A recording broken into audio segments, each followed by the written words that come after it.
Welcome to Pod Me If You Can. I'm David Farrell, and today's DVD review of an obscure film you may never have heard of is Wishful Thinking, which stars Drew Barrymore, James Gros, Jon Stewart, and Jennifer Beals.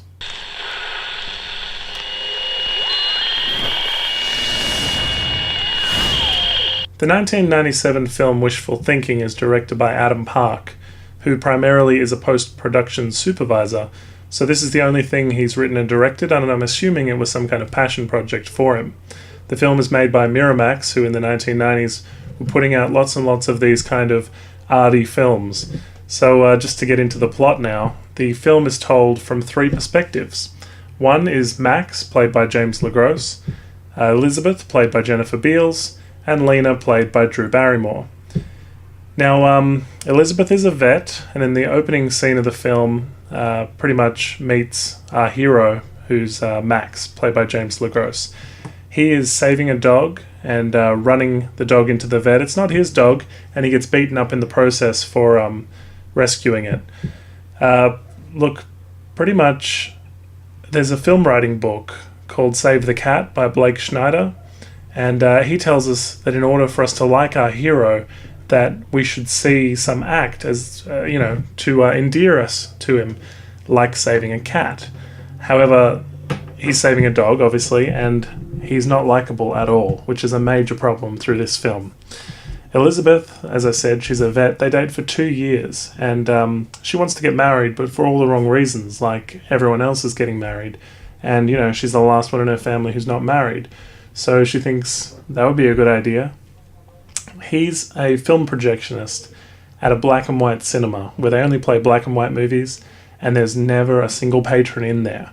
In fact, there's a sequence where he and Drew Barrymore's character Lena, who also works at the cinema, are sweeping up mid-session with nobody in there.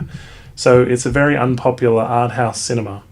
Also, there's a character who works at a video store, so it's really 90s in, dating all the references. It's very nostalgic, though. I used to be a projectionist, so I found it interesting to see how they portrayed the projection room. So this is the problem with Max. He wonders whether he should commit to Elizabeth, and pretty much at a party sees her talking to this guy, and therefore thinks maybe she's having an affair, which becomes his major plot through this film. Whether or not Elizabeth is having an affair with this guy she met at the party. Now, Lena's part, Drew Barrymore plays Lena, she works at the cinema, and for whatever unexplained reason, she's totally in love with Max. It's something that happened before the cameras start rolling, so we're not really privy to it. She works in the foyer, and, as I said, she just has a lot of scenes with Max and trying to get him to fall for her.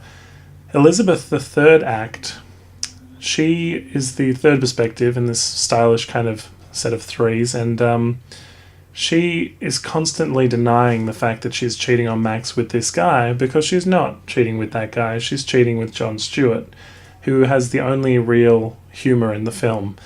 Jon Stewart, obviously very humorous individual with his Daily Show, and it creates a very small twist, which isn't really a twist, on who she's cheating with. She can constantly deny this guy because it's a different guy. And if he asked her about that, I'm guessing she would deny it too. But the issue with this film, and there are many, but one of the major things they do is throughout the film, they have these black and white Hollywood film sequences. The black and white cinema acts as a way of stylishly telling us the plot. So we'll see sequences when Max is angry with Elizabeth, and he goes in this dream sequence where he's on the screen and he's a gangster, and he comes in and, confronts Elizabeth and the guy she's cheating with. So we'll have scenes like that for all the characters. There's this fantastic sequence where Lena, Drew Barrymore's character, is on the screen, and she's, in a bathtub, and she's all seductive, and it's kind of like the seductress she can't really quite be in real life. One of the major subplots of this film, Max is created to these toothpicks that he's trying to sell, but they have a ginger flavor. It's a really odd subplot. The ending of this film continues with that black and white theme. He's banging on the door. Max is about to find out who Elizabeth is cheating with. And as he bursts through the door, it becomes black and white, which some people have interpreted as basically being a very boring, flat ending. However, I think the real boring, flat, mundane ending was what we don't see in the colour. He's now fantasized what this ending really was, and by seeing this black and white version of it, we're kind of seeing the ultimate Hollywood version of how this love triangle comes to an end, rather than the, oh, you want to be with him? All right, I guess we're going to break up, the end, waste of 2 years, whatever. In this way, we see him chase to the rooftops and try and catch the, unknown male who's presumably Jon Stewart, and it's much more artistic and, romanticized as an ending.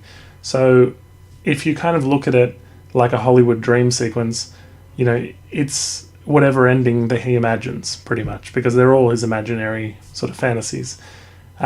He's also working on a novel throughout the film, so perhaps we're just seeing kind of the realized version of his novel, even though we never see him sort of work on it at all.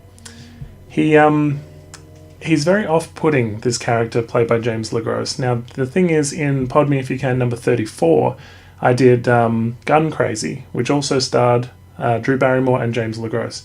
And he's this kind of killer on the run who gets out of prison and runs away with her, and they're gun crazy together, and as a kind of a psychopath, completely he nailed it. But here, he's supposed to be our hunky lead, and he's kind of off-putting. Like, for example, he lays down in everybody's lap, in both Lena, played by Drew Barrymore, and Elizabeth, played by Jennifer Beals. He lays down in both their laps, which makes him seem very kind of, like a pet or something. They kind of stroke his head like as if he's a cat. He's very submissive to them. As well, he wears this towel in this one scene. He comes out of the shower and he's wearing this towel so high up on his waist, it's crazy. And I don't know if it was his choice or what, but it's unusually high, and I think you will agree. Sometimes in the film I found myself siding with Elizabeth, which you shouldn't be doing, and sort of saying, yeah, why is she with this guy? What's so great about this guy? I had my doubts, sort of thing. I had real problems with the taglines of this film as well. True love is just a wish away. It doesn't really apply at all. And also on the DVD, they've got a tagline, when love walked out the door, she was standing there waiting, which doesn't apply to anything because he's with Elizabeth the entire film. It doesn't make sense. Anyway, the reviews praise Drew Barrymore's performance, which is fine. Obviously, she's got star quality. And Jon Stewart has some funny moments. There's some fortune cookie jokes and stuff. But it's not otherwise a comedy at all. If you can find this, it's on Netflix. You can check it out. You might be able to watch it and find many more obscure reviews at our YouTube channel. Thanks for watching. If you like what you see, please hit the subscribe button.